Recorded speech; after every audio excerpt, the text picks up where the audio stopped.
नमस्कार, स्मिता किचन या आपल्या यूट्यूब चॅनलमध्ये आपणा सर्वांचं मनापासून स्वागत आहे।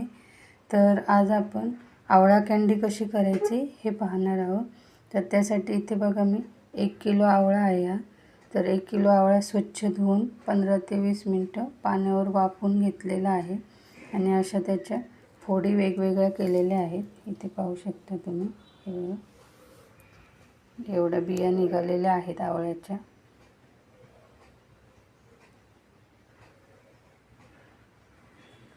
तर इथे आपण बघा आता 1 किलो आवळ्यासाठी 1 किलोला थोडीशी कमी अशी साखर घालणार आहोत यामध्ये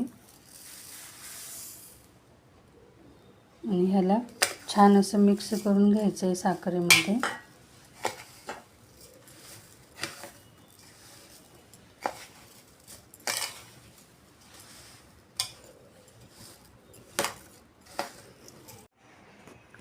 तर इथे आपण 1 किलो आवळ्यासाठी 1 किलोपेक्षा थोडीशी कमी अशी साखर टाकलेली आहे ह्यामध्ये आणि याला आता मिक्स करून घ्यायचं आहे साखरेमध्ये। तर इथे आवळ्यामध्ये मी साखर छान अशी मिक्स करून घेतलेली आहे। आता आपल्याला 2 दिवस हे असं झाकून ठेवायचं आहे। तर इथे बघा 2 दिवस मी हे साखरेमध्ये असंच ठेवला होता आवळा।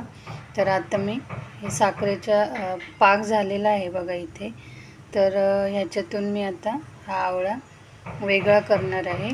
म्हणजे आपल्याला हे आता पाक गाळून घ्यायचा आहे ह्याच्यातला आणि आवळ्याच्या फोडी ह्याच्यातून बाजूला करायच्या आहे। तर इथे मी साखरेच्या पाण्यातून आवळा असा बाजूला केलेला आहे बघा, ह्या फोडी अशा, आणि इकडे हे साखरेचं पाणी आहे। तर हे पाणी तुम्ही सरबत म्हणून पण वापरू शकता, आवळ्याचं सरबत करू शकता याच्यापासून। तर आता ह्या आवळ्याच्या फोडी आपल्याला 2 दिवस उन्हात वाळवून घ्यायच्या आहेत। अशा स्वच्छ कपड्यावर अशा उन्हामध्ये पसरून ठेवायच्या। तर इथे बघा मी कपड्यावर अशा ह्या आवळ्याच्या फोडी पसरवून ठेवलेल्या आहेत।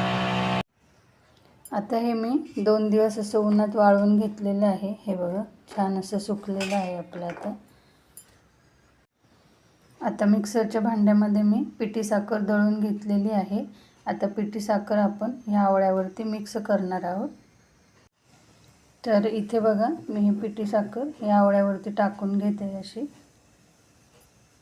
आणि ह्याला छान असं पिठी साखर लावून घ्यायची आपल्याला।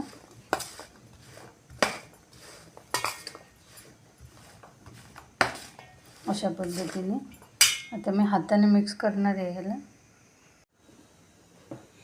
तर इथे पिठी साखर मी हाताने छान अशी मिक्स केलेली आहे। इथे बघा आपली छान अशी आवळा कँडी बनवून तयार झालेली आहे, पाहू शकता तुम्ही।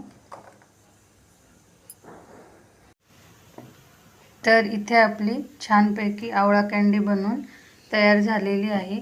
तुम्ही पण अशा पद्धतीने एकदा आवळा कँडी बनवून बघा आणि व्हिडिओ जर आवडला असेल तर लाईक करा, शेअर करा आणि चॅनलवर जर नवीन असाल तर चॅनलला नक्की सबस्क्राईब करा। पुन्हा भेटूयात अशाच एका नवीन व्हिडिओसोबत। तोपर्यंत धन्यवाद।